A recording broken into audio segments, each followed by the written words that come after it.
All right, welcome ladies to our Eat Better series program, where it means that you're eating better, eating like a boss, acting like a boss, thinking like a boss, or being the boss. So that's where the E.A.T Better series stands for. And so you're either in one of those programs, and tonight we're just going to talk a little bit about applying meal prep principles. And my name is Sue Ellen. Most of you already know me, founder of 360 Girls and Women. Thank you for being here tonight. For those of you not here, you'll be able to view the recording. And I definitely encourage you to just listen tonight and then watch the recording again and follow the preps for meal prepping, the steps for meal prepping. All right, so today we have two of our interns that's gonna just give us a little bit of background on what we need to do to prep. And then I'm gonna follow through after and show you how we're going to meal prep and give you some examples of particular meals, 3 meals, 3 breakfast meals, 3 lunch meals, and 3 dinner meals. So our co-presenters are Jennifer and Lanice, and we're going to go ahead and start with our agenda or outline. So first, we're going to speak a little bit about meal planning and preparing for meal planning. We're going to talk about some resources that may be very helpful for you, and then we're going to overview some nutrients that may be helpful when you're planning. Discuss a little bit about food safety. We know that the holidays are coming up, and we want to make sure that we are mindful about making our food safe to eat and preparing it and storing it. Then we're going to talk about how to ways to alleviate stress, things you could do to involve your family members, meal prepping mistakes, and then the cooking demo. So Jennifer, I'll let you take it away here. Okay. Hi, I'm Jen. I'm going to be talking to you guys a little bit about why meal prepping is important. So meal prepping can definitely be beneficial, especially if you're super busy. You don't always have the time in your schedule to cook every single day. Meal planning can also help you save money by decreasing the amount of time you spend in the grocery store. When you are purchasing in greater quantities, you often pay less per unit.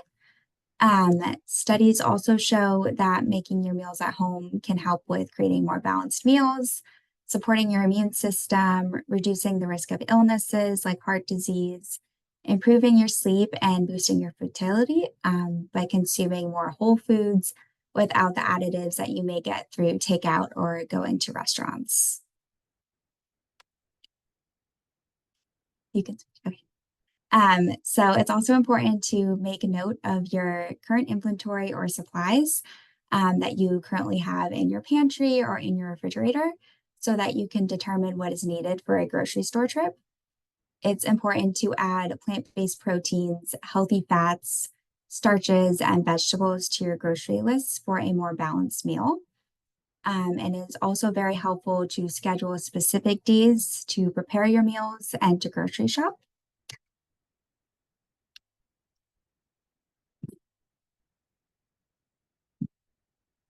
So for budgeting, buying in bulk is very important when you're at the grocery store, which is purchasing large quantities of a product at once.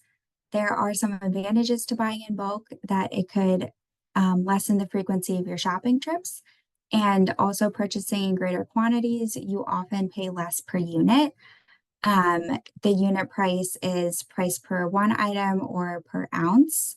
So an example of this could be a 10-ounce can of laundry detergent for $5. You'd be paying 50 cents per ounce. So you're spending less on the product. And also thinking about your storage space, make sure you have enough storage space of these items ahead of time while you're at the grocery store. So these are some resources that you guys can utilize for grocery shopping. They're a list of apps that you can use to create grocery lists and just to kind of help you out while you're shopping. AnyList is an app used to create and share shopping lists with family and friends via email. This app suggests common items such as you type them in and then organizes them into categories, making grocery shopping a little bit easier. So it kind of bunches them into categories based on produce, meat or meat alternatives, and etc. And Shopwell is another app that can help build your grocery list based on dietary needs and can help find better alternatives to unhealthy items. List Ease is kind of like a digital version of a schedule planner. It allows you to create a stock list of what you have in your kitchen at home. You can also share this list with your friends and family and even track spending by scanning and saving your receipts. Yuka is an app that I personally utilize all the time. This app allows you to scan barcodes of foods to provide you with information on the ingredients, which ingredients are harmful to your health and which ingredients are beneficial to your health, and also explain the reason why. This also can work on beauty products as well. So you could scan shampoos, lotions, deodorants with this app too.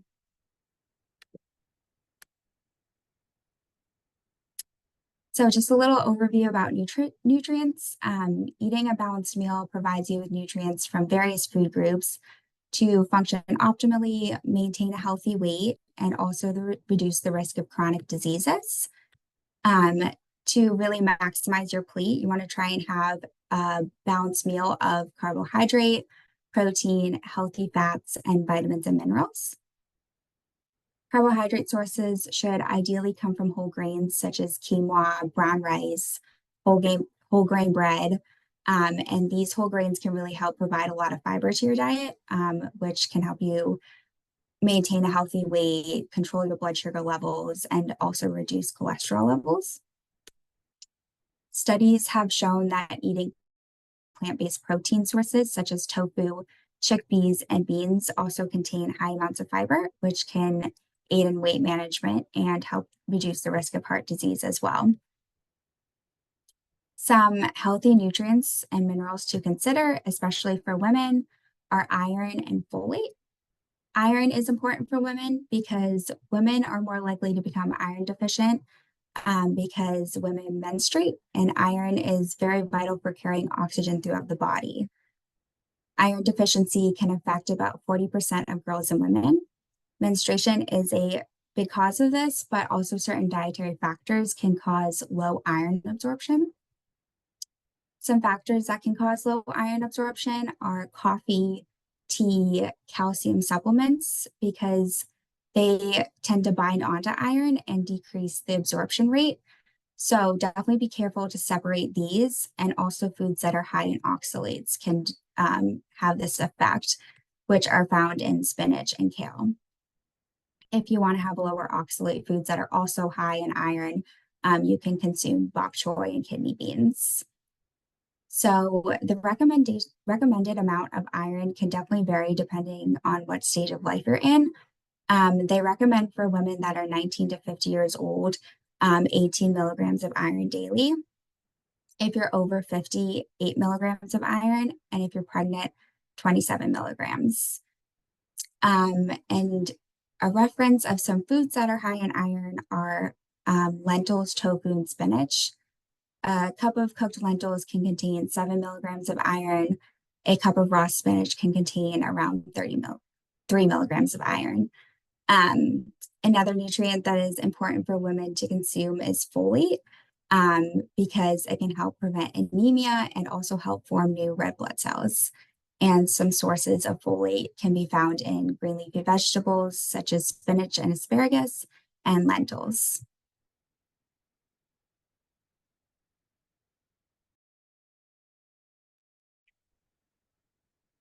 Okay, so now I'll move into discussing a little bit about food safety as it relates to meal planning.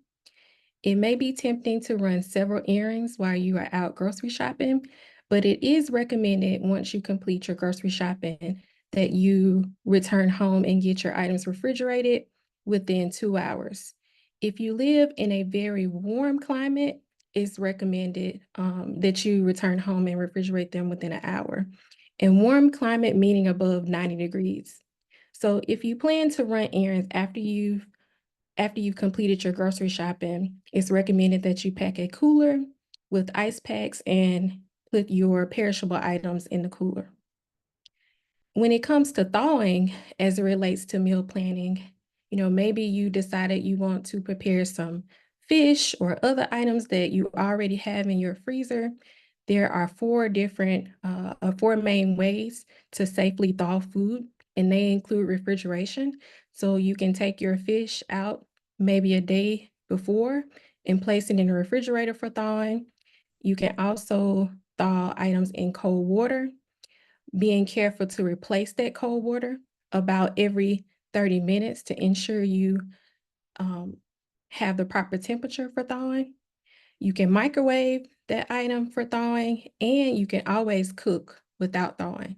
Just make sure that you account that it may be a longer cook time due to the item being cooked from a frozen state. When it comes to cross-contamination, some factors that we want to remember is to store our produce above any type of raw meat. This picture shows, I don't know if you guys can see my arrow, maybe not, but there's raw chicken legs at the top, and the juices can potentially drip down and contaminate all of this produce. So we know that we have a cook step for chicken. There's a certain temperature we're supposed to cook to, but some of our produce are not cooked. And so you risk contaminating your produce and increasing your chances of foodborne illness. So again, you want to store your produce above any raw meat, or you can store them in bins. When it comes to cross-contamination, you also want to consider separating some of your utensils and items used to prepare your food, such as your cutting boards. Some people may have red that's deemed for raw items, and green or white that may be used for your ready-to-eat and cooked foods. And this, again, just decreases the likelihood of foodborne illness when it comes to preparing your meals. So now we'll talk a little bit about produce. Before I move into discussing produce, first want to talk a little bit about purchasing produce. If you are able, it is recommended to purchase primarily organic produce. If this is not feasible, it is recommended that you review the Dirty Dozen and Clean 15 list. This list includes foods that may have a higher pesticide amount, and some of the items that are included on the list include berries as well as lettuce. So you can purchase those organic, and then purchase some of the other items that are on the Clean 15, such as pineapple. Maybe you can purchase those conventionally. So when cleaning produce, you want to start with a clean surface, or a meal prepping. In general, you want to start with a clean surface. Again, we're just trying to reduce the amount of microorganisms that we could potentially introduce into our meal. And so by cleaning your surface, this does that. You can clean your vegetables with either a mixture of vinegar and water, as well as baking soda. You want to use some natural cleaning items. And studies have shown that this does reduce the surface microorganisms that may be on produce. Leafy vegetables, it is recommended that you separate those from the head of the lettuce. For instance, if you have a head of romaine, you want to clean those individually, separate those to ensure you are getting any type of debris or dirt that may be stuck in the head of the lettuce. Firm produce, such as apples or bell peppers or cucumbers, you can submerge those for cleaning and then place those on a towel to dry. Root vegetables, such as sweet potatoes and carrots, want to use a brush to clean those, to loosen any dirt particles that are on there because they have been down in the dirt. Melons, you want to use a similar process to clean those as well. It's important to note that some people think you don't have to wash melons because you're not eating the exterior of the melon. But note that when you cut the surface of a melon, you are starting at the exterior and cutting into the flesh. So anything that is on the exterior of that melon, that you haven't washed off, is now in the flesh that you will eat. So it's important that you scrub and clean those appropriately as well. When it comes to soft fruits such as peaches, again, you want to submerge those and clean the exterior gently and place those to dry on a towel or a paper towel. And berries, it is recommended that you inspect your berries when you purchase them, just to ensure there aren't any moldy or spoiled berries that could potentially spread to the rest of the berries. And berries should be washed just prior to use and dried. Mushrooms should be cleaned with a soft cloth or a soft brush to remove any dirt and any particles. And herbs should be submerged in water, similar to the picture that's shown on the right, and placed on a paper towel or clean towel to dry.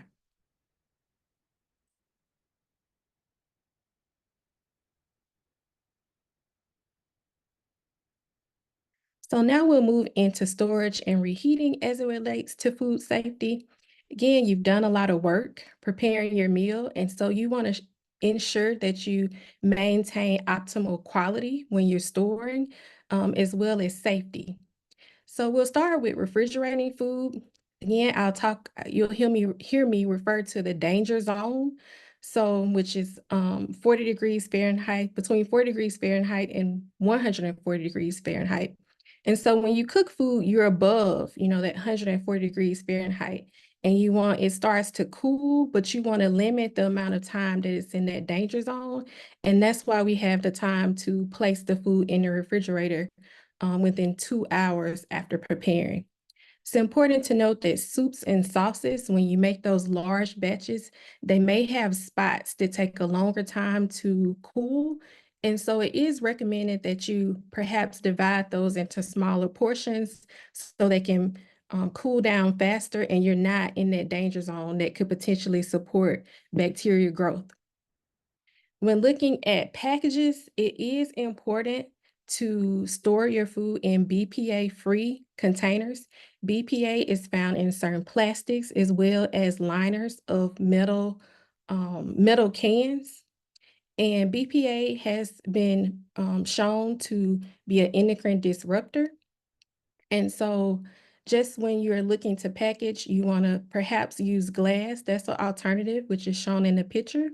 Or again, look for BPA free. Leftovers should be refrigerated 3 to 4 days. And if you know that you prepared a huge batch of something that you may not eat right away, you can go ahead and label that and place it in the freezer as well. And it can be stored 3 to 4 months. Reheating is also important when it comes to food safety. Again, we want to be above that danger zone where bacteria is not allowed to multiply very rapidly. And so you want to reheat your food to 165 degrees Fahrenheit or till you see it hot and steaming, and you can check it with the thermometer.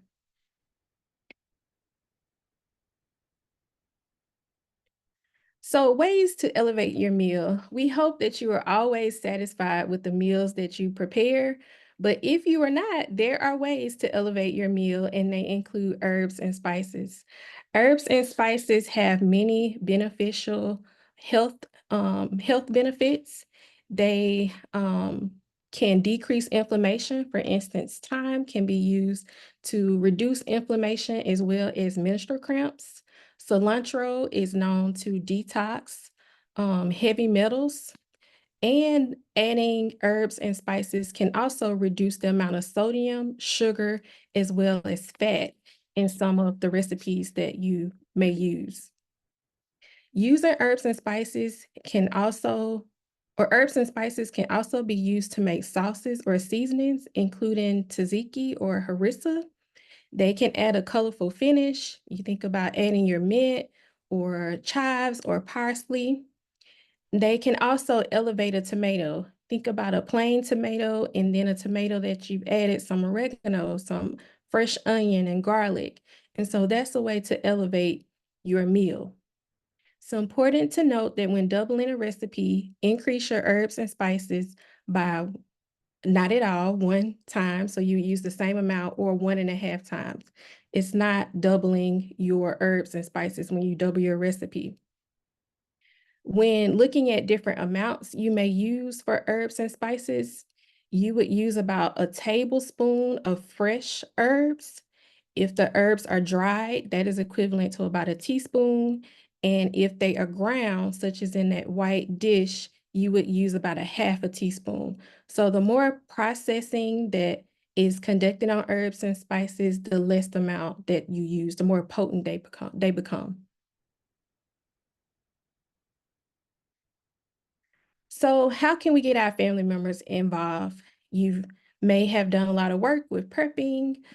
Jennifer shared some lists earlier about how we can share our grocery list with our partners or our family members. So that is one way to get them involved, to say, hey, does this side dish work for this week? Or here's what I'm thinking. You can also prep your meals together. Studies have shown that by involving children in prepping their meals, they're more likely to try different dishes that may be new to them. Making meals colorful ensures variety. If your meal is all the same color, you may not have a variety or the variety that you need for your diet. And incorporating fun shapes, again, is another way to get your family involved. So now we'll talk about some meal planning mistakes. We just talked about variety. An example, if you know that you will not consume the same meal all week, you can plan to have, maybe 2 to 3 meals to ensure you're not tired of eating the same thing over and over again. But at the same time, you don't want to overcomplicate your meal. You want to think about different things that you can use across several different meals. You may be able to prep enough tofu to add to your salad or to add to a wrap. The same with beans. If you're consuming overnight oats or oatmeal, you can change the topping. Maybe use apples and peanut butter or bananas and flaxseed, or, you can change the toppings to add variety, but not overcomplicate meal prep. The third item is improper meal storage. So again, you want to make sure that your containers are BPA free, that we're not introducing any potential endocrine disruptors that can impact um, our endocrine system. We also want to make sure that we're maintaining the quality of the food that we worked hard to prep. So you don't want your items to dry out, or the quality deteriorates faster than it's supposed to because it's not stored in an airtight container. And when it comes to meal planning, you also don't want to over or underestimate your portions. When you're planning, you may be out, one day during the week, and you may not have time to eat at home. That night, you may plan to eat out, or you may have a dinner date, or you may have guests that come over to your home during the week that you need to account for. And so these are things that you can think about that may help alleviate some stress and allow you to not over or underestimate portions. And the last item is not considering the seasons. It's getting cooler outside for some, and you want to make sure that, perhaps you may incorporate some chilies or soups, things that may go better with the seasons versus maybe more cold salads that you may have consumed in the summer. So this concludes my portion, and I will turn it over. Okay, second. All right, so great job, guys. A couple of things I want to mention. Do any of you have any questions? If you do, please put it in the chat box.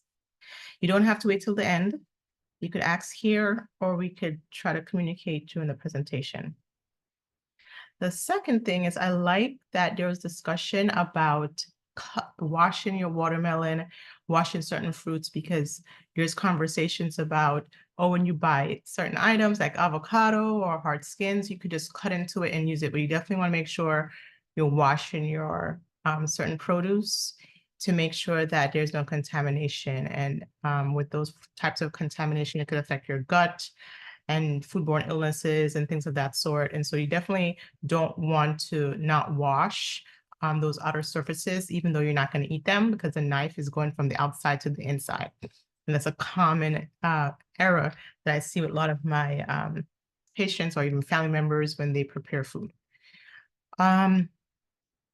The other thing is the oxalates I want to mention. So spinach does have a very high oxalate, and what that does, it binds the nutrients that you need, like iron. So what you want to do is add vitamin C foods, such as like tomatoes, peppers that are high in vitamin C when you're cooking those particular foods, or you could switch to a lower oxalate food like collard greens or, as mentioned, the bok choy, or even kale, which we're going to demonstrate today. So for the cooking demo, we're going to talk about breakfast, lunch, and dinner. Snacks, we're not going to really get too much of the snacks, but it's all about prepping, having fruits and vegetables on hand in your refrigerator and like containers so you could always grab it to go. But we're gonna start with the most important items to go into the oven. That's how you strategize your meal prep routine. What can go in the oven? And so while things are in the oven, what other things can I do when I'm prepping? So we're gonna start with putting items in the oven. I'll show you what I have prepped already. And then while the things are in the oven, certain meals are in the oven, we're gonna be working on stovetop and preparing a couple other items so that it could take, maybe if you add in the prep time, like chopping and washing, maybe half an hour, but tonight's gonna be about an hour because I'm gonna show you the actual cooking. So one other thing I want to mention is that when you are meal prepping, it's often mistaken that you have to meal prep in all one day. You can perhaps go grocery shopping on one of the days of the week and then prep, like chop, wash, chop, and store your foods on another day. And then perhaps the next day, then you could do your cooking. You don't have to do every single thing that day because it may be overwhelming for some people. Another thing is some people may want to order food or dine out. And so they may not want to prep for 7 days or 6 days, right? They want to prep for just 3 days. And then the other days are more flexible. So you have to decide on how many days you're going to prep, what makes sense for you and your family. And don't think that you could do it. You probably can, but don't think about doing everything in one day because that's where it gets very overwhelming. So I'm going to change my camera. I'm going to have you see what I'm doing here. But while I'm doing that, I just want to take any questions that we have in the chat. No questions? Okay. All right, so let me stop sharing the slides. Let me see the other slides.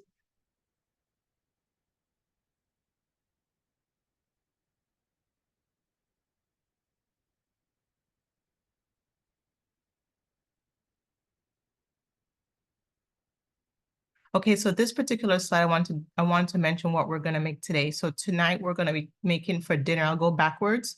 We're going to make dinner first. We're going to, well, we'll make some of dinner and some of breakfast and lunch, depending on what need to be done first.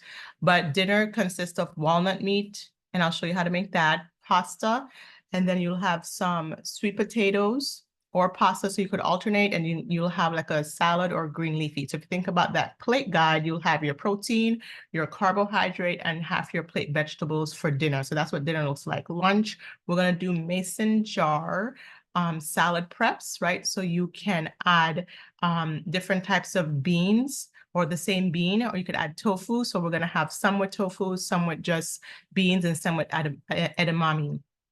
And then we're gonna have some salad dressing that we're gonna make.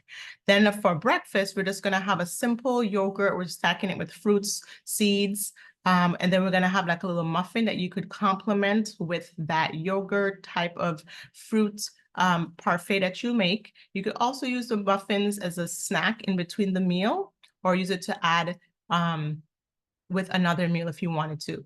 The egg muffins, we're not going to make those, but we're going to make some banana muffins instead. But some of my patients do enjoy eggs, and it's really great if you can have like 6 of these mini egg muffins in your fridge, or banana muffins that you could pull out and just grab and go and add it with a yogurt, add it with a grain or like an oat or buckwheat cereal, and that will help to keep you satisfied. Okay, so now I'm going to stop share.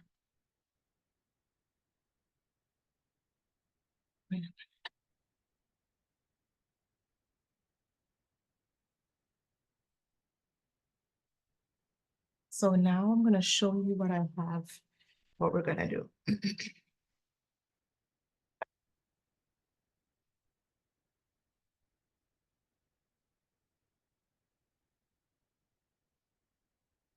So, so we're gonna start making the muffins, and I'm gonna show you what I have ready. Can you guys all see my screen? Okay, so the muffins that we're gonna make, I'm gonna use gluten-free flour. So it's a cup of gluten-free flour here. And then I'm gonna add the carob. So carob is a substitute for chocolate. And I've recommended several times to my patients to replace chocolate because it has no caffeine. We know that caffeine increases your estrogen levels, right? And so we don't wanna do that. Also increase anxiety and stress for those that are going through any type of additional stress in the diet, in your life. So definitely chocolate has caffeine and it has theobromine. So that's why I replace chocolate with carob. So it tastes similar to chocolate, but again, no caffeine, no theobromine. So you won't have that stimulation that you would from the caffeine in the chocolate or the caffeine in other products. So that's the carob. Then we're gonna add our flax and our wet ingredients. So the flax is 2 tablespoons of flax. And it's ground flax. It could be any type of flax. And you guys are gonna get the recipe. But the flax also serves as like fiber. You know, it helps with reducing your androgens, as one of our interns wrote in the PCOS article, right?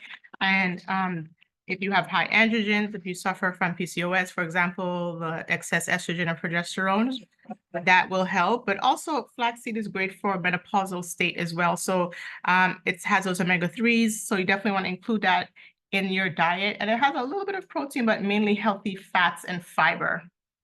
And then we're going to add, what else are we gonna add? We're gonna add so we have the flour, we have the flaxseed, and then we're gonna add maple syrup. So I know that some of my patients are watching their blood sugar, and so you could substitute maple syrup for stevia extract, or you could just leave it out. It won't have that sweet taste, but I'm gonna go ahead and just mix this around. And then we're gonna add the smashed banana, but I like to add my dry ingredients first. If you wanted to elevate this even more, you could add cardamom, like a spice. Cardamom replaces nutmeg and cinnamon, and it doesn't stimulate the gut as much as cinnamon and nutmeg. So you could add that if you want to. This recipe, I don't have it, but you could add that if you wanted to. So that's the dry ingredients. Now we're gonna put that to the side. I'm gonna get the banana. And I'm going to, if you smash the banana, if you have a banana that is more ripe, that's going to give more sweetness, natural sweetness. So if you wanted that, you could do that. This is not as ripe, so it's not going to be as sweet, which is totally fine. So you could go ahead and smash the banana. You could also use a spoon, a regular spoon, if you don't have one of these fancy devices here. You could use the spoon to smash it. All right. Then I'm going to add to this the maple syrup, which is 2 tablespoons. And then the vanilla extract is in here. Then I'm going to add the cup of milk.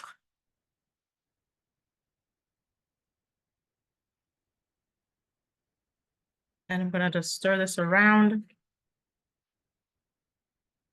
So the reason why I'm doing the muffins first, because I'm trying to put them in the oven. Everything that goes in the oven, we're going to do that first. We're going to have tofu that's going to go into the oven and potatoes. And we're going to have this muffin that's going to go into the oven. So you'll have about three things in the oven.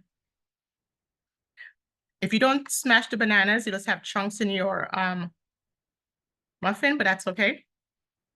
I'm just gonna go ahead and add that now.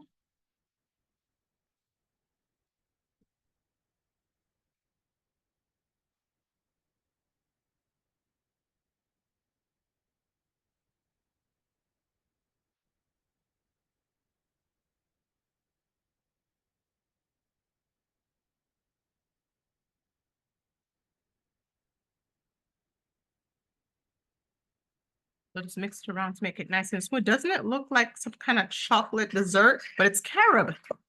It's all made from carob, and I want you guys to try it. A lot of my patients that have tried it, they love it. They also have carob chip type desserts that are semi-sweet and bitter. They have the bitter type and the semi-sweet, and it has more magnesium than chocolate. It has more flavonoids than chocolate. Flavonoids are the antioxidants, and it definitely has more fiber. So you definitely want to check out carob, and I'll put that into the recipes when you check into your program tab. So this is nice creamy consistency. And so this has no eggs. So what's gonna give it that the fluffiness here is the flax. Flax can be used. Have you guys ever heard of flax egg? It's basically you replace one egg with a flax egg, and you add like a tablespoon of flax with some water, and you mix it around. So there's like a ratio that I'll share with you guys, but flax is already in here and the milk's here. So it's gonna have it's gonna expand. Flax definitely expands. That's what it does in your colon. It expands. So that's why you need to drink a lot of water with any type of fiber. So right here, I have my muffin pans already ready to go. So it doesn't have to be perfect. It's probably gonna look messy. Probably about 2 tablespoons or so.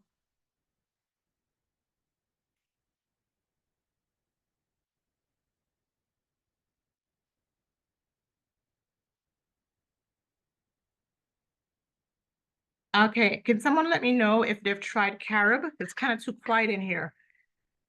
Usually I have people talking, not talking, but like sending messages in the chat. Let me know if you've tried carob before. Okay, and then let me know if we have any chocolate lovers. I don't see any. Any chocolate lovers? I dare you to try this. Alexis has tried it before. Okay. And Christina says, I've never tried it, but would like to. I love chocolate. And Andrea said she's not tried it before, She hasn't tried it before. but she's not a fan of chocolate. She put haha. Okay. All right, so it makes perfect amount of I measured it out and I portioned it out so that it'll make 6 muffins, okay? So you can have one for breakfast, one for snack, and that will still last you about, oops, oh no, 3 days, and you'll have 3 snacks in between if you wanted to, or a snack for each 3 days, right? So this is perfect for 3 days. So I'm gonna put this in the oven.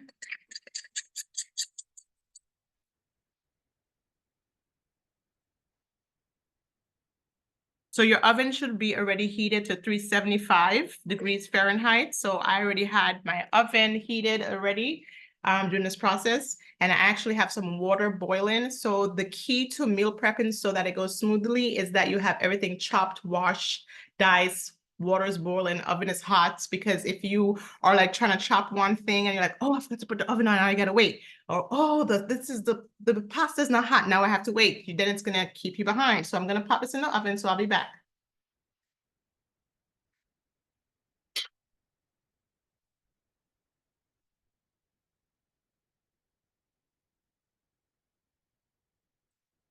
Okay, so now we're gonna start on the dinner. So the dinner has the walnut meat. And if you ever have seen walnuts, I have walnuts, I have the ground walnuts here. Let me show you. So I have the ground walnuts, okay? How do I grind them? I put them in a food processor. You can also, crush them with your hands or with a spoon, anything hard if you don't have a food processor. Even a blender can crush the walnuts. But walnuts are really great for brain health, good for hormone health. It's very anti-inflammatory. So walnuts are on our menus a lot. So in addition to the walnuts, we have mushrooms. So you could have any type of mushrooms you want. I grind these. They're grounded, so I grind them in the food processor as well that I have, but you could chop them if you don't have a food processor. But having things that in your home, like a food processor, a crock pot, rice cooker, those things will help make your meal prep go much smoother. A rice cooker, I think now costs $20. Crock pot, even around 30. Food processor, it just depends on the type, the brand. But I think if you invest in those things, it will save you a lot of money in the end. So mushrooms are here, and they are all ground very finely. In that recipe we have onions, ground onions or onion powder, paprika, a little bit of salt, sea salt, and then we also have garlic. I have diced the garlic here, and I'm gonna show you, I'm gonna just put my screen down. So the garlic's diced, and the mushrooms, and about a cup of ground walnuts, and a little more than a cup of the mushrooms, but a cup and a quarter. So I'm gonna put this aside. I'm going to bring my pan over. As you can see,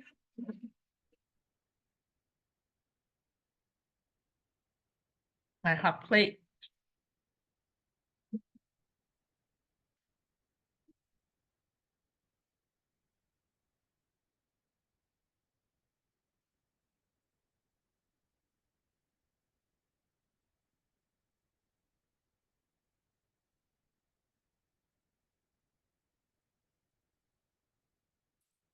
So I have in this pot, can you guys see? Okay, so I have in this pot, I feel like there's a little glare. There's water boiling here in this pot, and it's boiling because I'm gonna add a little bit of kale to kind of saute. I'm not gonna keep it in there long. The kale is gonna be a side item. And this pot, there's nothing in it, but it is hot. I did have it on a little heat.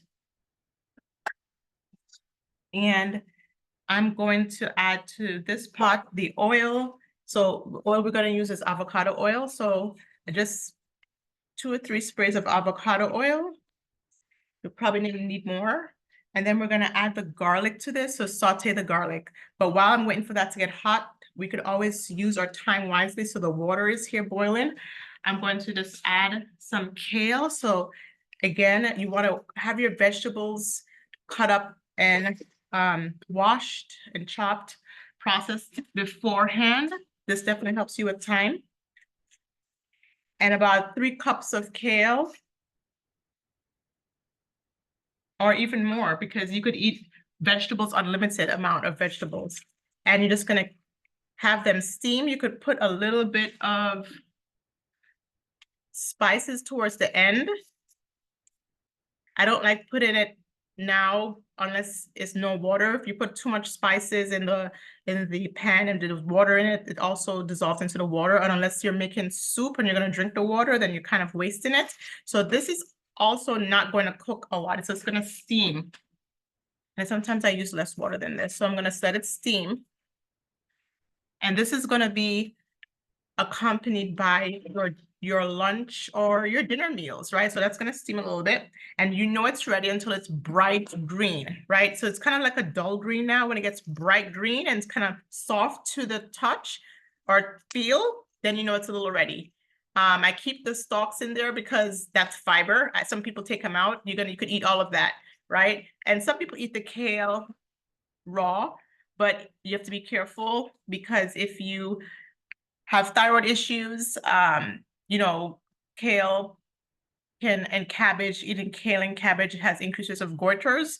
It's called a goitergen. So you got to make sure that you cook it to deactivate those goitergen effects. But if not, then you can, like I said, eat it raw, but typically I steam it a little bit. So I think this pot's hot. What time are we at right now?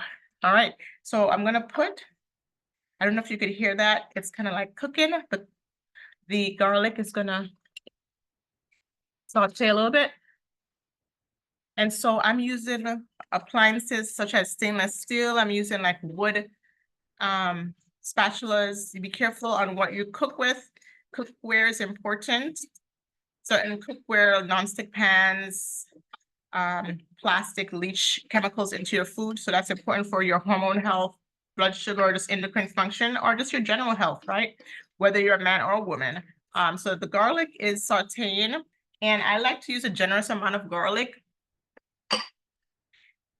in my recipe. You don't have to add as much, but the garlic is what gives it the flavor, helps with blood sugar regulation and blood pressure. All right, so I'm gonna add the ground mushrooms. And it's gonna look like ground meat. Your ground mushrooms. Then I'm gonna add the ground walnuts. And this has to cook pretty well. You want it to get really soft because the walnuts are hard, right? So in the recipe, it calls for soy sauce, a tablespoon. So I'm gonna add a tablespoon of soy sauce. Like I said, you guys will get the recipe as well. And the paprika, the onion, I'm not gonna add any onion powder because we already have, I'm not gonna add any garlic powder, excuse me, because we have tons of garlic, but we do have onion powder. So this is crushed onion. Then the smoked paprika gives it like a smoky taste. And I like a less than a half a teaspoon, about a fourth a teaspoon of salt, because remember, you already have the soy sauce, so you don't want it to be overly salted. You could garnish this with parsley afterwards. We talked about herbs and spices. So you don't add in like paprika, add in the garlic, really helps you cut down on the salt, right? So I'm gonna let this cover. I'm gonna cover this and let this cook.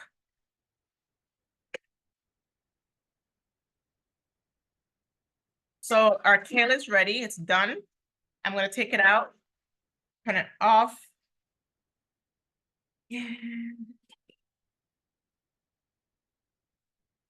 these are silicone, by the way, they're not plastic. So I have silicone tongs, and I'm going to just take them out.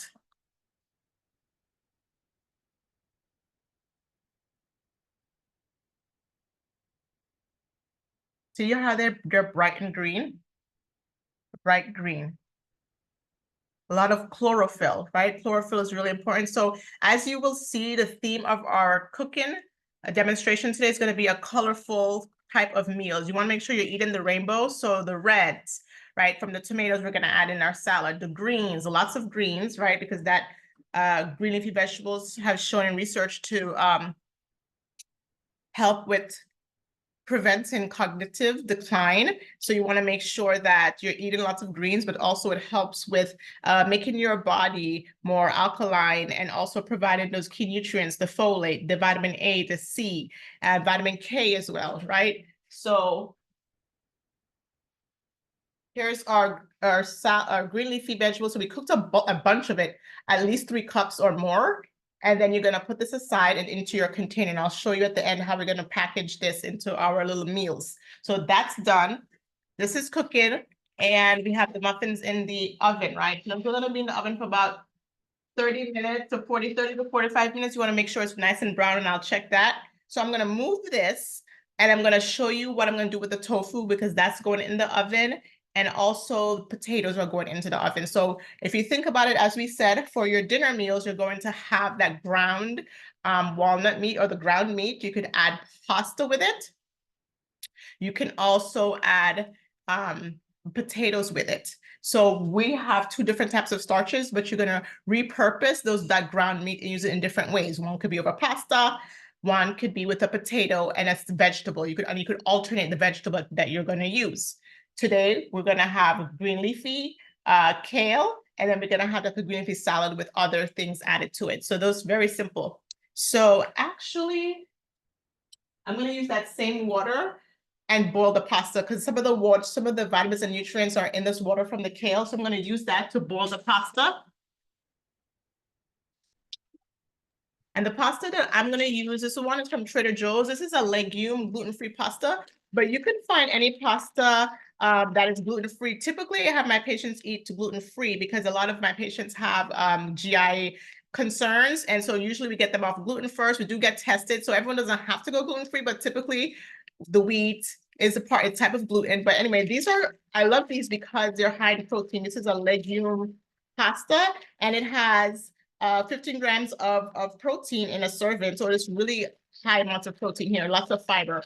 So we're gonna add a cup. Sorry, 2 cups of the pasta.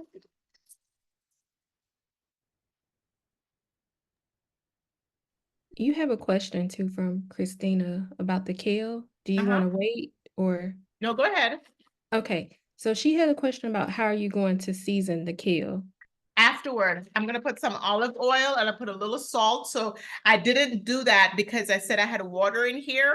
If I was steaming it and just sauteing it with olive oil or something on a pot, I would definitely put a little more, put some salt and like maybe garlic or onion or something on it, onion powder, and that would be it, nothing overbearing. But because I'm going to use the water that I'm gonna boil the pasta in, I'm not gonna season it because all the seasoning will go into the water. You could season your kale after. An important thing about meal prepping is that if you season everything the same way, you're gonna have that same taste throughout the next 3 or 4 days. But if you add your seasonings as you go and the spices as you go, or have a sauce that's different for that, you can change the way it appears or tastes. Does that make sense? So you're gonna have like a creamy sauce on the kale or on your protein, and then you eat in the same protein, or you could have a more vinaigrette sauce on the same protein, but it tastes different because the sauce is different. So if you want to do that, you can, but that's a thought. But I am gonna put a little bit of olive oil and a little bit of like maybe like garlic or onion powder or some kind of herbs on it as well. So the pasta is in here. I didn't show you, but I put the lentil pasta here, and it's pink because this one is red lentil. It's red lentil from Trader Joe's, okay? But you don't have to use lentil if you don't want. If you're struggling with a lot of gas or bloating and you want to wait on that for now, you could do brown rice pasta. You could do quinoa pasta. There's other types of pasta that are gluten-free that has higher protein content and fiber content as well. So we're gonna cover this, let that boil.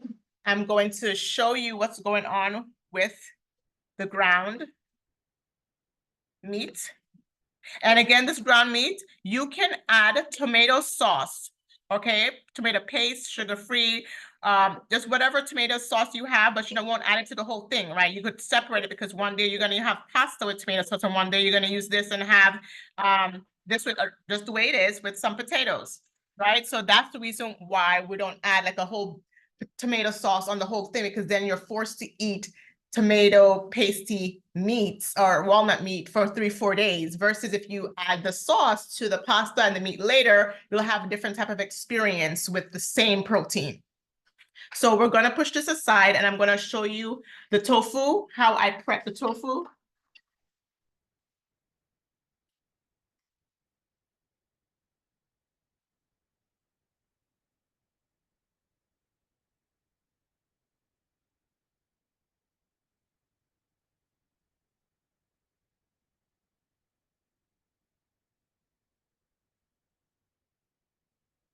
So any other questions?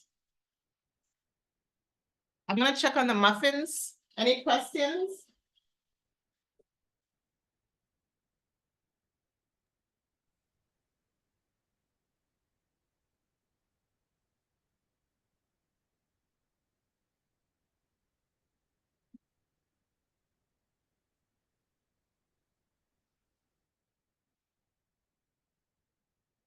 Okay, they're not quite ready. They have about 10 minutes. How do I know? I stuck a knife into the muffin and it's wet. You could also stick a Q-tip into the muffin. So even though the directions may say 30 to 40 minutes or 45, you always want to double check by you doing that test by sticking I said a Q-tip, a toothpick into it, or a knife. And this knife is wet, so it's not ready.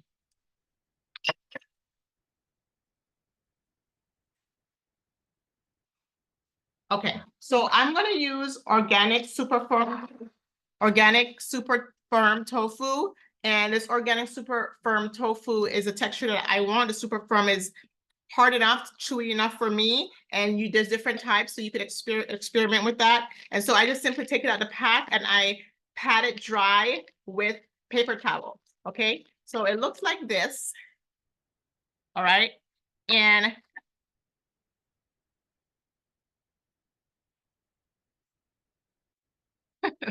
This one's giving me a hard time. Okay, so this is what it is. And you just take a paper towel and you pat it dry. Okay, and then you're gonna cut it.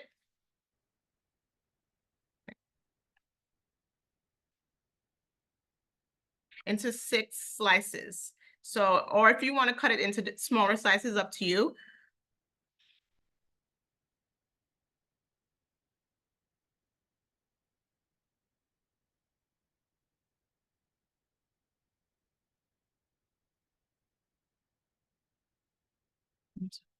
Four, 5, 6, or 7.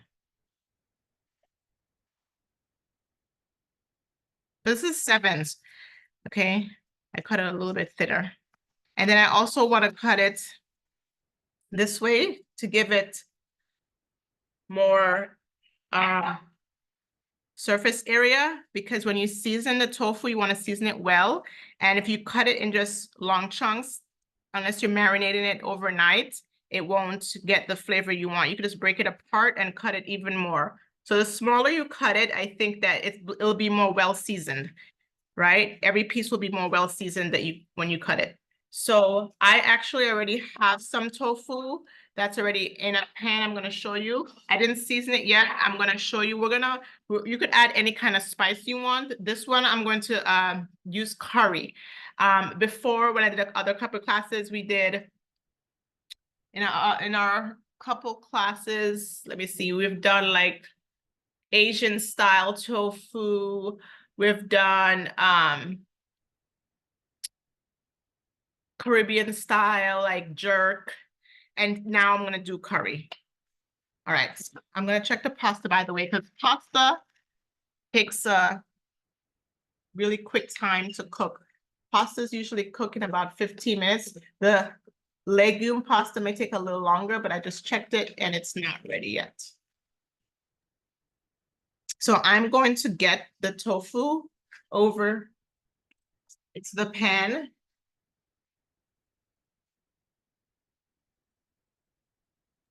So here's the pan with the tofu that I had. So it's the same 16-ounce tofu. And so this one's a little softer. So why do I have it separated like this? Because you could make this into 4 different meals, right? The tofu is a 16-ounce, so you don't have to eat the whole thing in one meal. You could make it 2 meals or you make it 4 meals, basically depending on what you're going to eat throughout the day or throughout the week, those 3 or 4 days, right? So I'm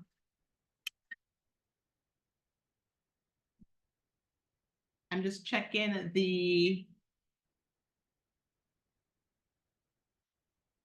this is curry. I just checked the ground meat. It's basically almost ready. I usually use 2 teaspoons of curry. I'm not gonna measure it out in a teaspoon. I kind of know what it looks like. So I eyeball it. This is how I cook at home. I actually don't measure anything when I cook. I only provide measurements when I'm creating recipes and I go back and measure, but about 2 teaspoons of the curry powder.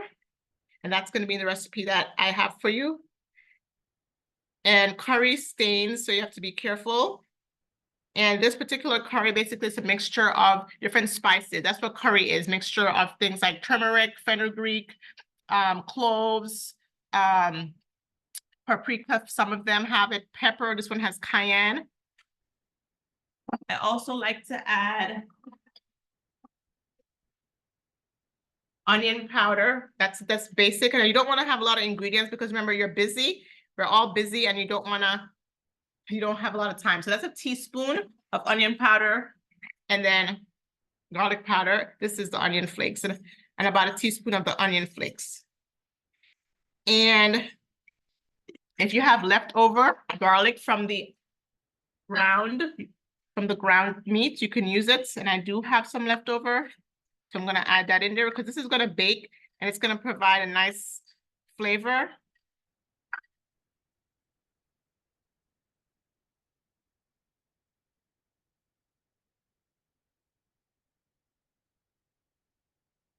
This is cayenne, just like 1/4 of a teaspoon, very little because it gets very hot.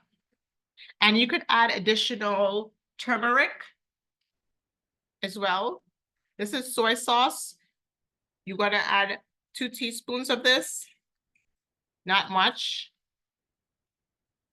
Gonna use a spoon to mix that around. You can use your hands too. Actually, I'm gonna use my hands.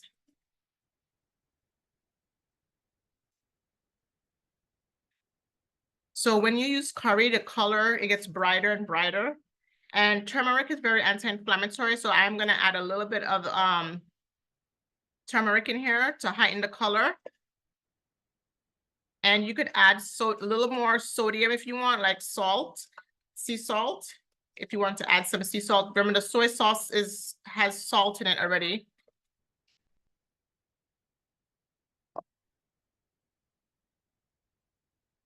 And you're gonna bake this and it's gonna get like crispy in the oven, like firm.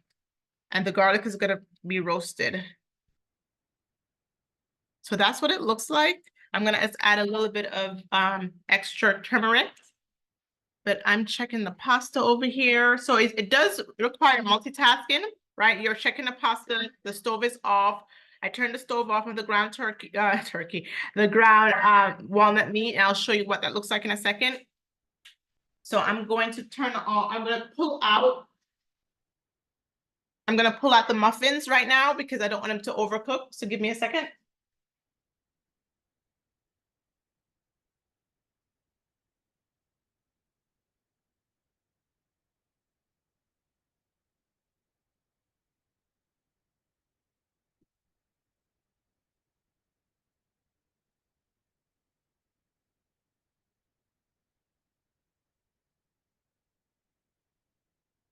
Okay, so these are the muffins. I'll take one out. It's a little hot. I'll let it cool before I take it out. It's really soft. I'll put it over here. I'll show you what it looks like in a second.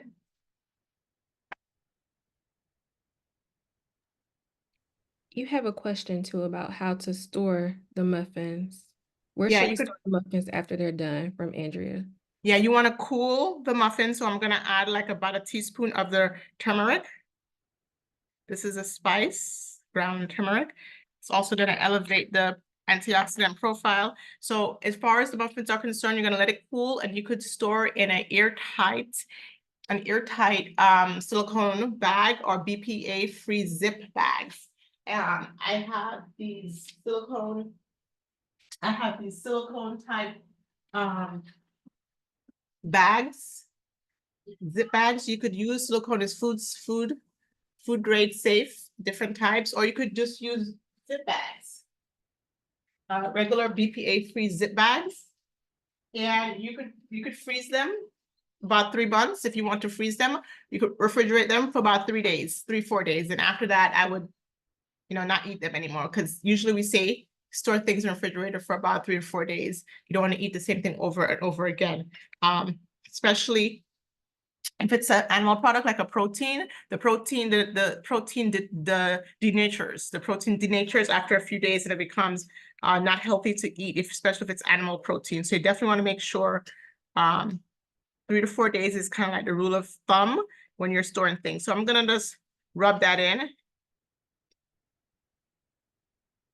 And I'm gonna add a pinch of salt.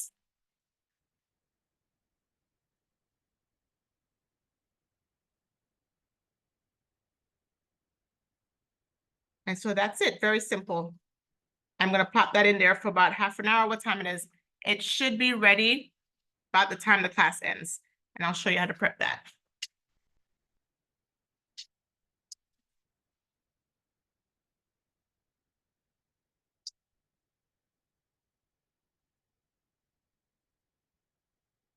Okay, so the other thing that you're gonna wanna prep are your potatoes. And I did this ahead of time because I tried to squeeze in as much as I could for the time we had, but you're gonna wanna like get a rainbow of colors into your 3-4 days that you're meal prepping for. So these are sweet potatoes. And so what we have here, so the beta carotene is gonna really help with, different cellular functions in the body, but of course, skin health, eye health.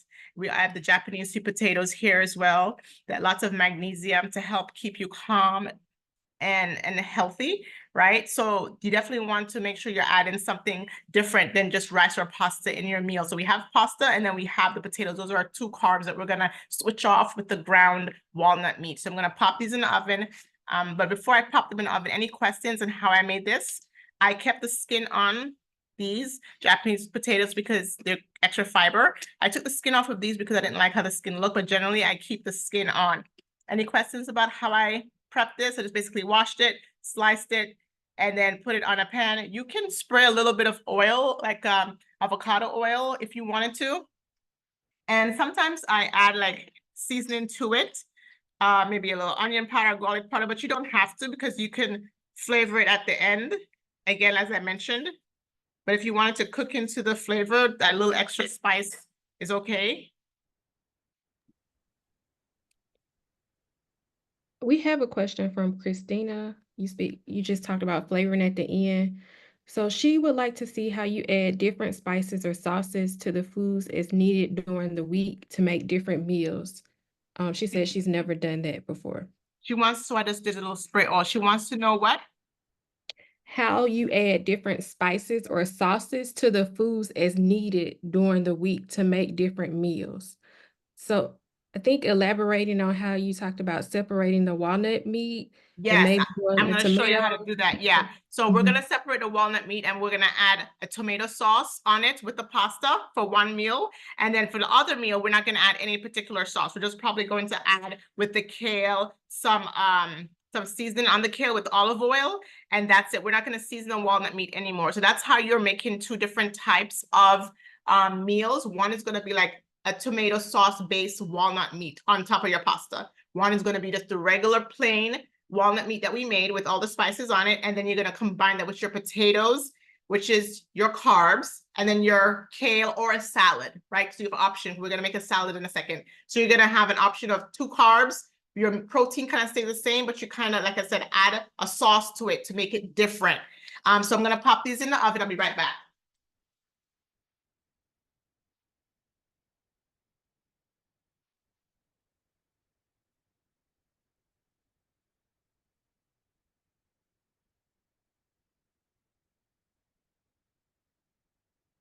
Okay, so I'm gonna show you. The pasta is done. It's soft. It's fork tender. I don't have my fork here, but it's tender because I could feel it. All right, so this is the pasta. And then here we have the walnut meat. It looks just like ground meat. Does this look like ground meat or what? Yeah, it does taste good. You would have to try it out on your own. So I'm gonna prep this. I'm gonna put this in a container and I'll prep it right now so you'll see what I'm talking about.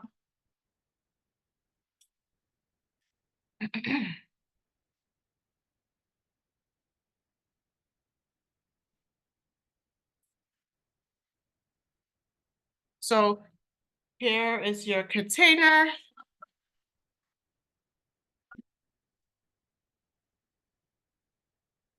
The water is basically boiled out. This is the same water we used. It's a little bit of water. You could strain your water, but I have holes in my fork. So, and for the purpose of time, I just want to make sure I could show this to you. I'm gonna prep the potatoes.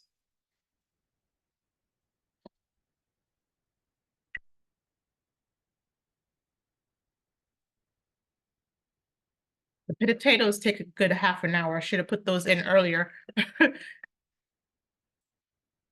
So look, even I make mistakes. The potatoes that we had. And then so now, this particular meal,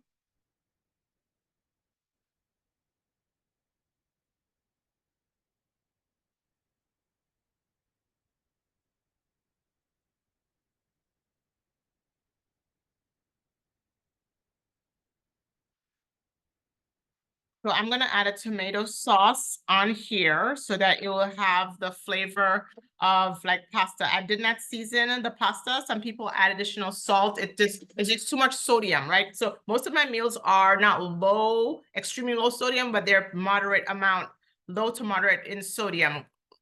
Because I want to make sure most of my meals are heart healthy, but you could definitely add more salt if you want to, but I'm gonna add the kale here.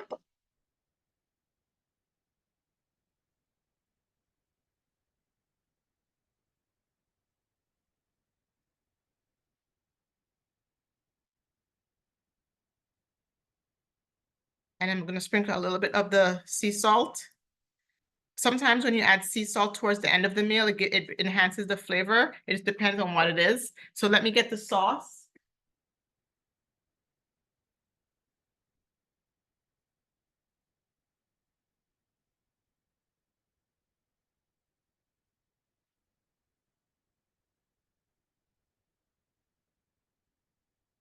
So this one is no added sugar. And you could measure out, usually say a third cup of sauce. Now this is gonna be reheated for the next day, right? So you could add it over everything if you want it, or you just wanna add it on the meat. So as I mentioned, if you add it to your meat, because remember this is already seasoned, you could mix it in.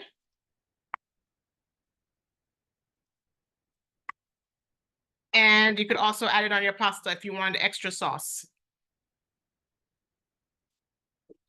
You could also add olive oil, but I don't like to use olive oil to reheat. I like to use my olive oil at the end of the meal. So add in the olive oil after this is cooked will be good.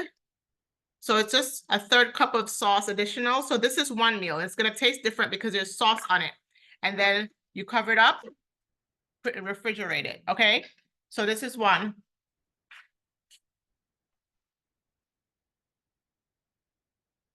The next meal is gonna be with this and the potatoes, but potatoes aren't ready yet. Those should have been in the oven on the first, along with the muffins when I was making the muffins. So what we're gonna do now, we're gonna go ahead and do lunch. We're gonna prep those mason jar salads, and we're gonna prep a sauce real quickly so that we could add to our salad. So the pastas and the meat sauce you could make for multiple people, right? This is for one person, but you could double the recipes. The recipes that I'm going to give you are actually for 4 servings or for 6 servings, but if it's only for you, then you could cut the serving size down, because here we have extra pasta and we have extra walnut meat, right? So if you wanted to cook for a family of say 6, 7, whatever it is, you have to make sure you look at the serving size, as Lenny's talked about. You know, make sure you're doubling the recipes, but look at your spices as well. So I'm going to switch gears and I'm going to get my mason jars out. Any questions?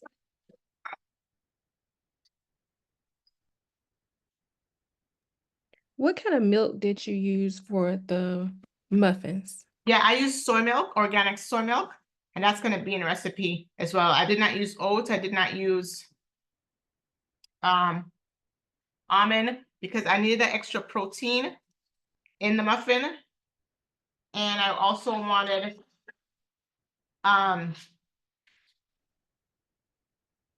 more of the balanced complete protein, because soy is a complete protein.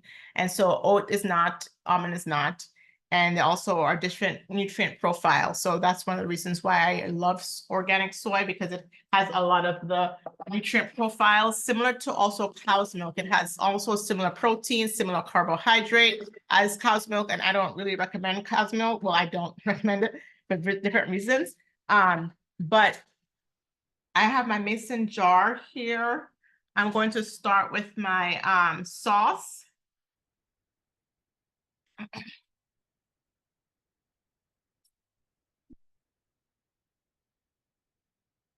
The tofu I'm gonna pull out in a second.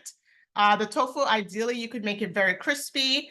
Tofu is already cooked, right? So you could have tofu cooked in different ways. You could have it very firm or kind of soft. You could even blend it in smoothies. It's very versatile. And so one of the mason jar lunch meals are gonna have tofu. One of them are gonna have chickpea.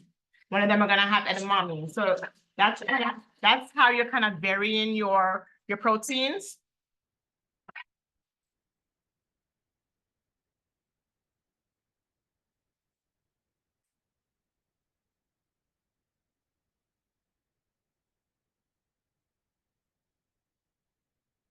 Okay, in this first demonstration, we're gonna use our chickpeas, and we're gonna season the chickpea in here. A cup of chickpea.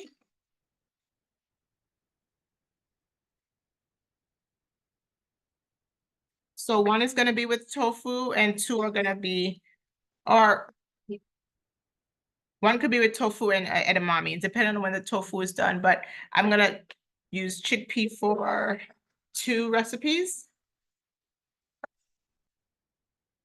And the chickpeas I have were boxed chickpeas. They could be boxed, canned, BPA free.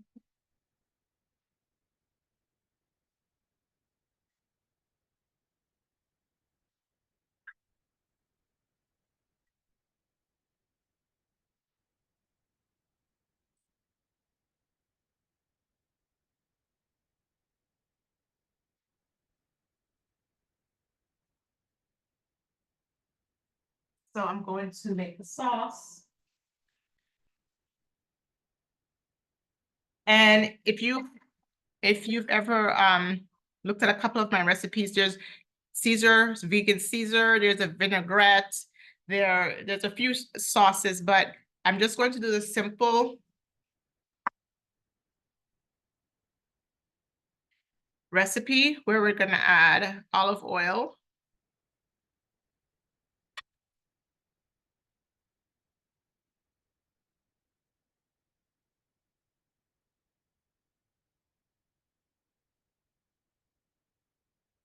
Low sodium soy sauce.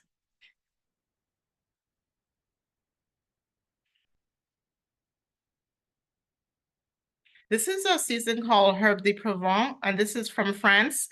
And this it has a blend of lavender, a blend of tarragon, rosemary, thyme, basil. It's very, very tasty on anything, but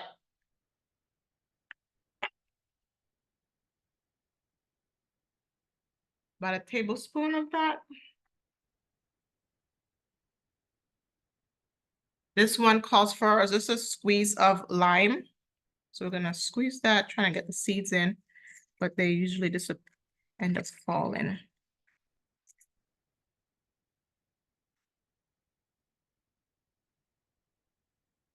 Since we're gonna make 2 of this, we're gonna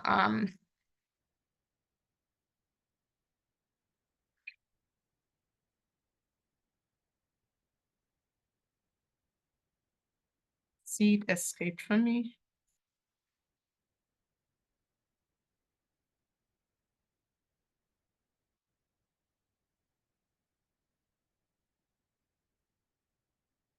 So this is your salad dressing, type of like a vinaigrette, but there's no vinegar. It's the lemon gives a nice tang, and the soy sauce is sodium, but also it has a great flavor to it. So something that you could think about but you don't want to add it, that's okay. So I'm gonna add about 2 tablespoons.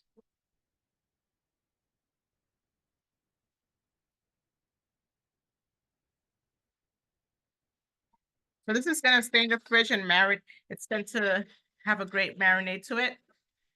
Because the chickpea were not seasoned before. And then you could add the sauce, salad dressing again, once you take your salad out. Does that make sense? So this is just right out the box. I didn't add any seasoning to it, but I added it here.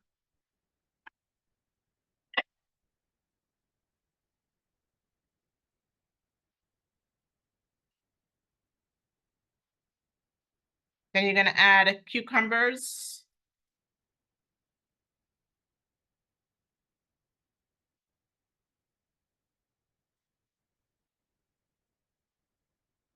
These are about a cup each. It's like a cup ratio.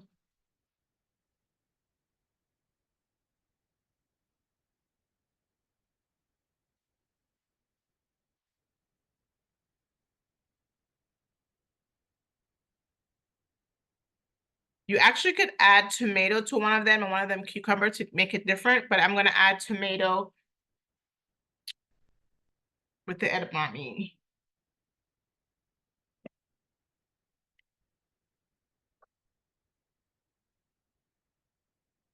Okay, any questions right now? No questions? Yes, there's one from Christina. Go ahead. Why do you use sea salt instead of table salt or kosher salt?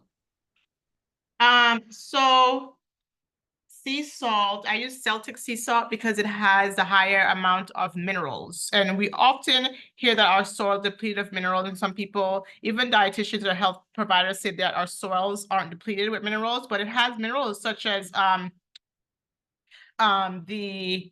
iodine. It doesn't have iodine. It has, well, sea salt has more like magnesium and things of that sort, but it has the highest amount of magnesium, like minerals. So that's why I use sea salt. Kosher is definitely fine. You can use kosher salt as well. Regular table salt has iodized salt, and iodized salt is really heavily processed here. So it's not like natural in nature per se. It's NaCl, they make it. So sodium chloride is not something that I really like. In the iodized salt is basically heavily processed. So that's one of the reasons why I don't recommend the iodized salt. And again, the Celtic sea salt has more of those minerals in it um, that most of us need, right? And most of us are depleted in. So it definitely has sodium still, right? It definitely has other minerals that you won't find in iodized sea salt. It doesn't have iodine much, so you definitely want to make sure that you're getting iodine from like seaweed, or if you eat fish or kelp, things like that.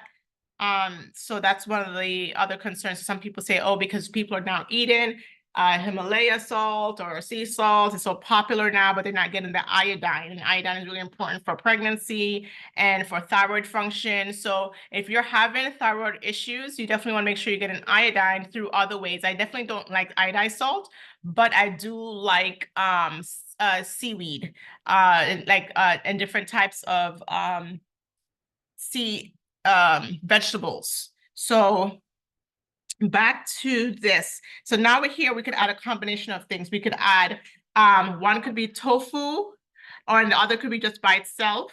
One could be with tomatoes. So I'm gonna add one with tomatoes and one without, just so you have a little variety. If I could find the spoon that I just had. Things are disappearing from me. Okay. So lots of veggies here.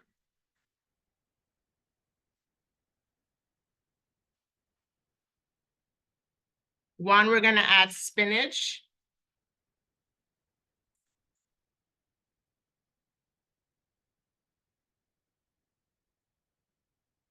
So I put about 2 cups in here.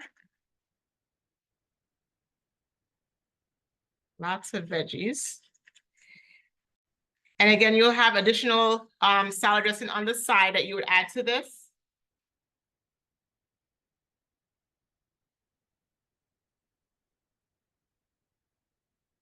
I'm gonna check on that tofu. So this is one of your lunch meal, mason jar lunch meals. This was just chickpea. This I'm gonna add tofu to. And I'm not gonna add any tomatoes to this one and regular pasta. So I'm gonna just check the tofu real quick.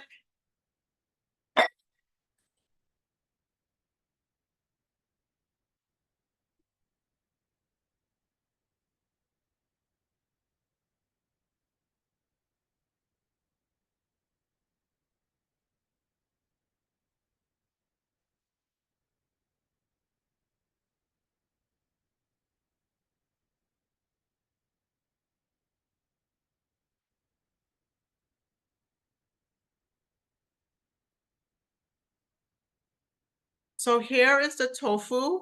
It's brown, but it could get a little browner, but I'm gonna pull it out because for interest of time.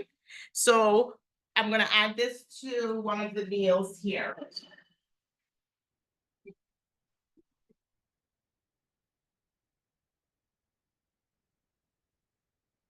I'm gonna add the tofu first here.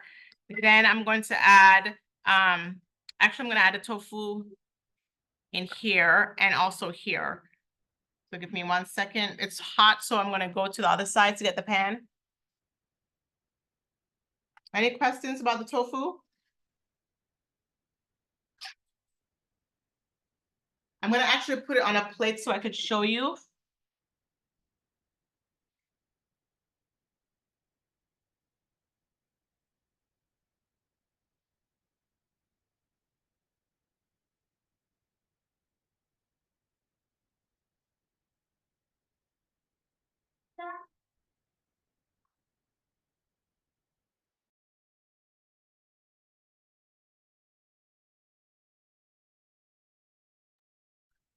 Okay, so here's the tofu. It's pretty tender. Pretty firm as well. So I'm gonna add that to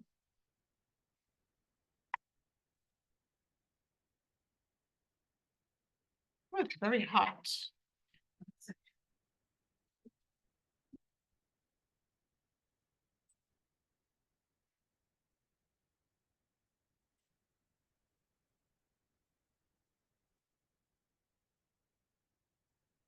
So about a half cup.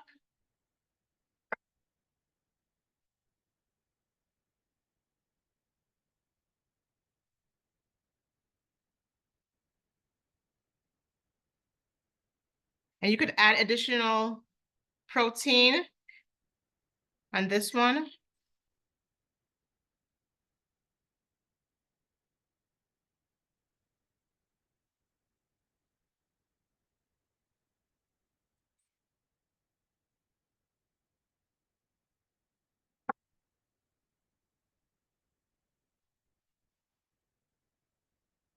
This one, we're gonna add more protein and carbohydrates.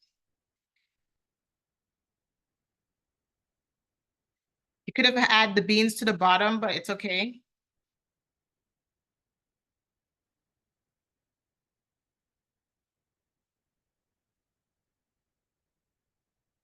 And we're gonna add tomatoes.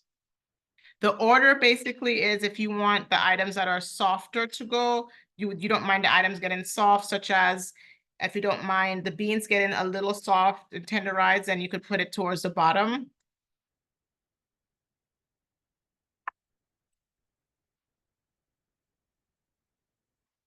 And this time, instead of the spinach, we're gonna use our mixed greens. So this is mixed with a variety of green leafy vegetable.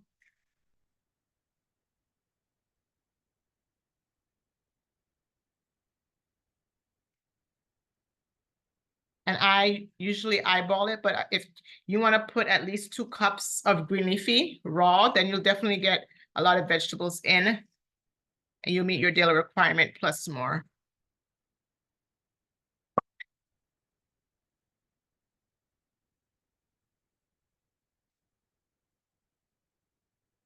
So we didn't add any sauce to this one because it has a curry. You want to add it afterwards.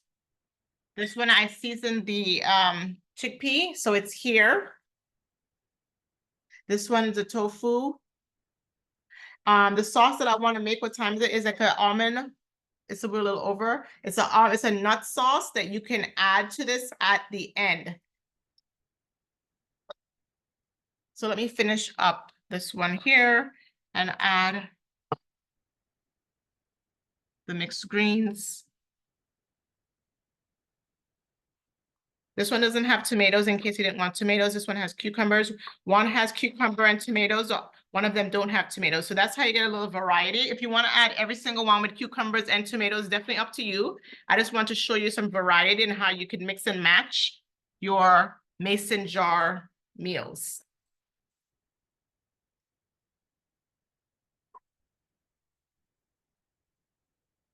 So here are your 3 lunch meals.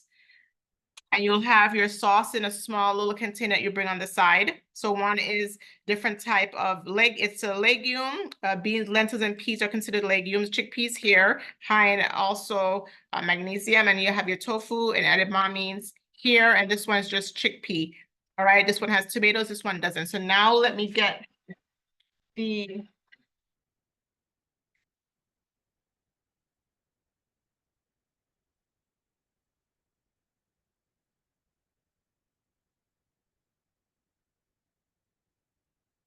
the last thing.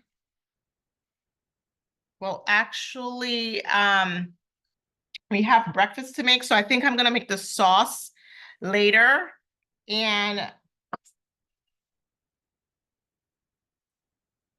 come back to it if we have an extra minute or two. I'll just go right into the breakfast. Okay, so for breakfast, what I have done is prepped your nuts. We're gonna build a yogurt bowl, right? So real quickly. We have two different types of fruits that I have prepped. Okay, I have grapes for one day, and we have 2 servings of strawberries. So this requires prepping, and I diced the strawberries and the grapes.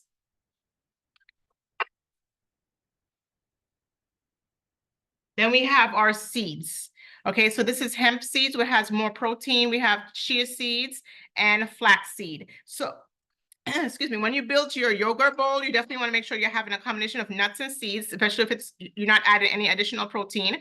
And then you want to have fruits. Typically in the morning, you're going to eat the fruits, right? And then the yogurt, I'm going to use a coconut-based yogurt, or you could use kefir, coconut-based kefir. So I'm going to show you what it looks like in a bowl. But I'm just gonna let you know, you probably don't want to pack it a day before. You probably just want to have each item separated like this, and then you add it in the morning and you take your bowl with you. Because if you prep everything the night before, your nuts are gonna get really soggy and soft, right? So we're gonna add the yogurt.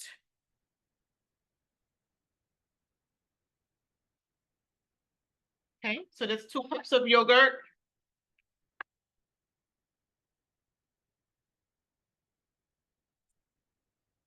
This is a cup on each side. So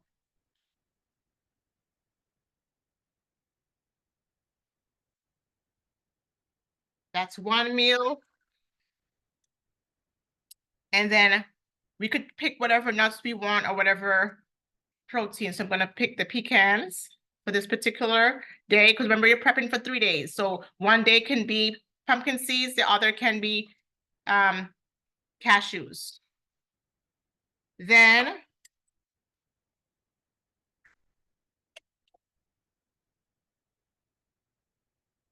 we're gonna pick a seed, right? I have 3 different seeds here. Again, you want variety, you want added nutrients for different reasons. So flax, hemp, and chia. So maybe Monday I'll do the hemp, right? And I'll do hemp seeds all over. This is breakfast. And then what we're gonna do is complement this with our muffin if you're still wanting additional calories. So this is what the breakfast looks like, and we're gonna get the muffin, and I'll show you what it looks like. So you're gonna do this 3 times. One is gonna be with hemp, one's gonna be with flax, one may be with strawberries, and the other, again, is going to be with, grapes or strawberries. If you want to have an additional fruit, you can. But prepping these took me like 10 minutes to prep. And so putting it together, how long did it take me to put this together? Like a minute, right? So that's what it takes in the morning. 1 minute, this is your breakfast, and you're going to get the muffins.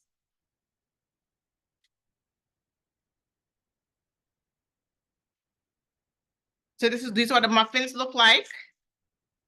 The banana muffins. Very soft. Okay, so you could add this with your breakfast if you want extra calories. But again, you would do this in the morning, right? And again, for time's sake, I'm not going to do all 3, but this is what your breakfast can look like, a simple breakfast. If you didn't want the yogurt, you could have a base of the quinoa cereal, a base of buckwheat cereal, a base of oatmeal. So you could switch the yogurt for other, it's not a grain. Yogurt's not a grain, but you could switch the type of foods you're eating in the morning. If you didn't want muffins, you could switch it for an egg, right? So maybe bump the protein up on Monday, and then Tuesday you'll have a little more higher carb, but more high fiber carbohydrate breakfast. So any questions right now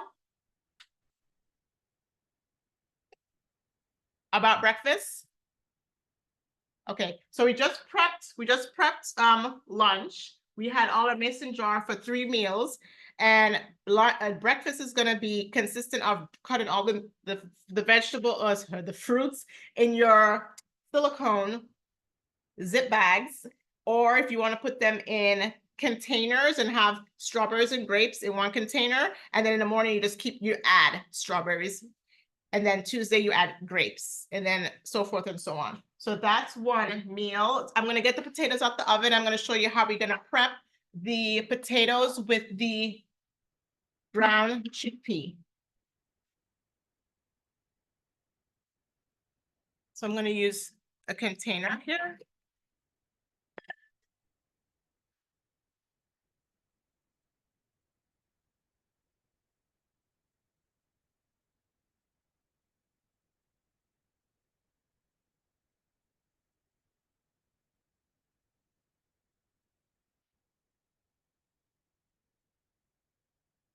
So your potatoes are done. So you literally can have this more than 3 times, right? The potatoes are done and they're slightly seasoned. And I'm gonna put a few of these in here, just for variety.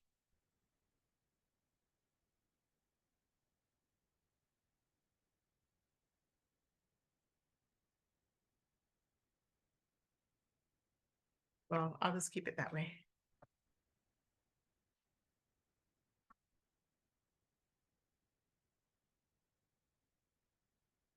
You have your lentil mince. And what I did in one of the TV shows that I was on, I did a type of a bite. So you could kind of layer your meat on here and the sauce. You could add the peanut sauce. We didn't make that yet on it. With that, if you want to add more potatoes, you can. If you want a lighter lunch or heavier lunch, this is something that you could do. And then we're gonna add some parsley to that.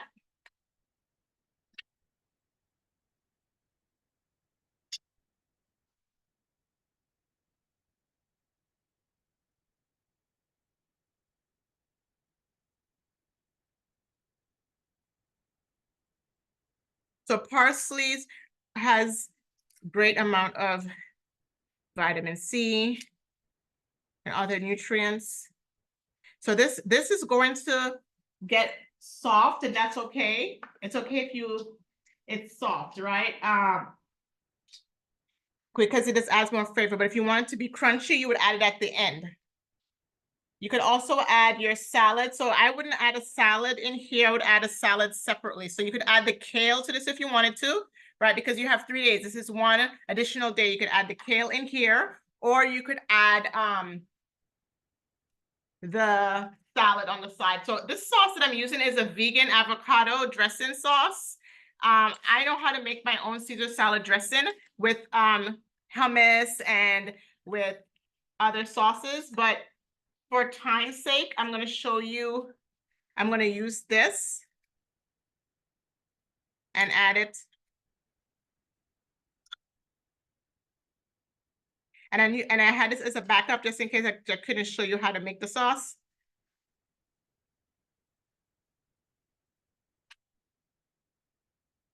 Because the time is running out, I want to respect everyone's time. We're 15 minutes out. But this is another dinner, right? So we have a dinner with the spaghetti. Where do we put that? I don't know where to put spaghetti.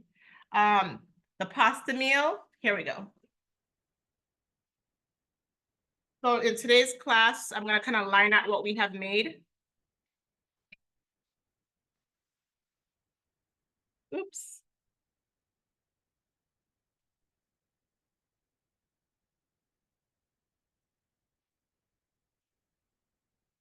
Again, you could repeat the same meal, so you'll have a third meal. So this are 2, but you could also repeat either this meal or this to make it 3 meals.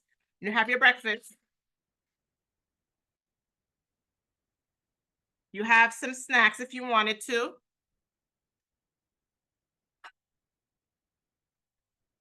And you have your lunch, right? So this took me about a little over an hour, but I did a lot of talking. But if you think about it, you can create 3 days of meals in about 2 hours, right? If you prep beforehand, right? And so if you prep beforehand, that's a half an hour prepping. So 2 hours, 2.5 hours to prep 3 meals. And these were pretty basic because breakfast was basic, yogurt and fruit and nuts, right? You could make that into a smoothie and blend it up if you wanted to. And then you have pasta. It's basic. It's just a pasta that you boil and you add a meat sauce and your kales. You could season however you want before or after. And then the sauce, we didn't have time to make the nut sauce, but it is basically almond butter with sesame seed and soy sauce and lime and a little bit of garlic, and that makes like a creamy nut sauce. I don't use peanuts, so I use almond butter instead of peanut butter. So it's like a creamy nutty sauce that you could put in with the edamame, so you could add your sauce on the side. So adding different sauces can also elevate your meal. So that's something that you could do during the class. My top piece was about an hour, so you definitely will have time to do that when you prep on your own. So any questions right now? I want to be considerate of people's time. I don't want to go over too much. Any questions right now?